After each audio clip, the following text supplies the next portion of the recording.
नमस्कार दर्शकों, आप देख रहे हो देश का दंगल न्यूज चैनल। मैं आपका अपना अजय चौहान। आज हम मौजूद हैं SPS international Hooda sector 2 Palwal में, क्योंकि जो सीबीएसई है उसने अपनी डेट शीट रिलीज कर दी है। 15 फरवरी से पेपर होने वाले हैं और उसी रिगार्डिंग में हम इस स्कूल में आए हैं। हमारे साथ है रविंद्र सहरावत सर। उनसे पूछते हैं जो यहाँ के एग्जामिनर हेड हैं कि वो कैसे बच्चों की जो पढ़ाई है उसको मेंटेन कराते हैं, और जो स्टाफ में पहले भी हमारे एसपीएस स्कूल का आपने देखा होगा रिजल्ट बेहतरीन आता है, तो अब की बार कैसी तैयारी है? सर आपका स्वागत है। Thank you so much sir. सबसे पहले तो जैसा आपने कहा कि एसपीएस इंटरनेशनल किस तरीके से तैयारी कराता है एग्ज़ाम में बच्चों की, तो ये बात तो एसपीएस इंटरनेशनल ऑलरेडी साबित कर चुका है, क्योंकि शायद ही कोई ऐसा ईयर है जिसमें सीबीएसई के जो डिस्ट्रिक्ट टॉपर्स हैं वो एसपीएस इंटरनेशनल से ना निकलते हों। चाहे वो साइंस स्ट्रीम हो, चाहे वो कॉमर्स हो, चाहे वो ह्यूमैनिटीज़ की बात करें, तो हर साल हमारे यहाँ से डिस्ट्रिक्ट टॉपर्स निकलते हैं। दूसरा रहा रिवीजन का हमारे यहाँ जो स्केड्यूल होता है वो इस तरीके का है कि हम 1-to-1 स्टूडेंट से मिलते हैं। हमारे जो टीचर्स हैं रेगुलरली वो डाउट सेशंस लेते हैं, और अभी जैसे आपने कहा कि सीबीएसई ने अपनी डेट शीट रिलीज कर दी है, तो अभी हमारे स्कूल में एट प्रेजेंट आप जाकर देख लीजिए, अभी प्री बोर्ड एग्जाम है आज। तो वैसे हम normally before the announcement of CBSE date sheet already हम मैराथन क्लासेस जो है वो इंट्रोड्यूस कर चुके थे, जिसमें पूरे दिन 2 सब्जेक्ट की ही प्लानिंग होती है, first in the first half and the another in the second half. तो इस तरीके से क्या है कि उसका जो कंप्लीट रिवीजन है वो बार बार होगा। अभी जब तक मतलब फाइनल एग्जाम नहीं होंगे तब तक ये marathon classes back to back होती रहेंगी। तो उसमें ये होगा कि बच्चे को एक अपने अंदर ही जो है ना कॉन्फिडेंस लेवल उसका बिल्डअप हो जाएगा। उसके जितने भी डाउट्स हैं वो टीचर से डिस्कस कर सकता है। साथ में टीचर्स भी उसकी क्या प्रेजेंटेशन होनी चाहिए बच्चे के एग्जाम में, क्या उसका way of writing the answers होना चाहिए, किन बातों का उस पर ध्यान रखना चाहिए, इन सब पे भी 1-on-1 डिस्कशन होता है। तो इससे क्या है कि बच्चे में जो स्ट्रेस आ जाता है, बच्चे घबराने लग जाते हैं डेट शीट के नाम से ही, तो वो जो घबराहट है या वो जो स्ट्रेस है, बच्चा डिप्रेशन में ना जाए, कहीं ना कहीं ये हमारी जो रिवीजन स्ट्रेटजी है इसमें हेल्प करती है। आपको जैसे आप टीचर हो, ऐसा नहीं लगता है कि जो सीबीएसई है उसने अब की बार जल्दी से अपनी इस एग्जाम प्रक्रिया को शुरू करने की कोशिश की है? हाँ, कहीं न कहीं इस बार जो है थोड़ी जल्दबाजी तो सीबीएसई ने दिखाई है। पर नॉर्मली अगर हम पिछले सालों में भी देखेंगे तो सीबीएसई का ये शेड्यूल तो फिक्स ही रहता है कि जनवरी से लेकर और 15 फ़ेब तक उनके प्रैक्टिकल एग्ज़ाम्स रहते हैं, और 15 के बाद जो है उनके मेन एग्ज़ाम्स होते हैं। तो ये सीबीएसई की अपनी कोई इंटरनल स्ट्रेटजी रही होगी, क्योंकि और भी बहुत सारे मैटर्स होते हैं जिनको उन्होंने ध्यान में रखा होगा। बाकी ऐसा नहीं है कि बहुत ज़्यादा जल्दबाजी है, नॉर्मली यही रूटीन रहता है। हाँ, इस बार थोड़ा एग्ज़ाम में किसी में बहुत ज़्यादा गैप आया है तो किसी में कम गैप है। जैसे कॉमर्स की अगर हम बात करें तो पहला एग्ज़ाम उनका बहुत जल्दी है, उसके बाद जो नेक्स्ट एग्ज़ाम है उसमें करीब-करीब 20 से 22-23 दिन का डिफरेंस है। जो डेट शीट है वो बच्चों के लिए जो रिलीज की गई है वो सही है? मतलब कि जो हॉलीडेज होते हैं उनके बारे में, और जो बच्चे को परेशानी नहीं आए, ऐसी कोई डेट शीट में आपको कोई देखी हो आपने तो निगाह आ रही हो? देखो, सीबीएसई की डेट शीट पे क्वेश्चन मार्क करना तो ये अपने आप में ही एक समझदारी नहीं होगी, क्योंकि सीबीएसई में भी बहुत सारे एक्सपर्ट्स बैठे हुए हैं। उन्होंने बहुत सारी चीज़ें और बहुत सारे जो फैक्टर्स हैं वो ध्यान में रखे होंगे before framing the date sheet. तो ऐसा नहीं है कि इसमें कोई कमी है। कमी अगर होगी तो वो होगी बच्चे की और टीचर की। कहीं न कहीं अगर जो उनका कोऑर्डिनेशन है उसमें प्रॉब्लम होगी, या बच्चे में कॉन्फिडेंस नहीं होगा, या उसकी तैयारी अच्छे से नहीं होगी, वहाँ तो प्रॉब्लम हो सकती है। एग्ज़ाम की डेट कभी भी हो, अगर बच्चा आपका कॉन्फिडेंटली परफॉर्म करने के लिए रेडी है तो नो इश्यूज़।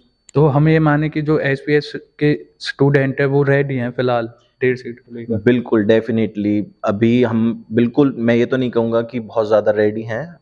1-on-1 डेज़ जो उनके हैं, प्रैक्टिस जो है चल रही है, और साथ ही साथ जैसे अभी मैंने आपको पहले बताया कि मैराथन क्लासेस चल रही हैं। ये marathon classes till the last day of this session, जब तक हम बच्चों को रिलीव करेंगे officially for their board exams, तब तक चलती रहेंगी। तो ये प्रैक्टिस अभी और निखर कर आएगी ना, तो उनकी परफ़ॉर्मेंस डेफ़िनिटली कहीं न कहीं इम्प्रूव होगी। तो कॉन्फिडेंस अपने आप ही आ जाएगा, रेडी वो अपने आप ही हो जाएँगे। अब पेपरों में काफ़ी ज़्यादा समय नहीं रहा है, तो आप बच्चों को क्या मूल मंत्र देना चाहोगे, देखते हुए कि ये पेपर इतनी जल्दी हो रहे हैं?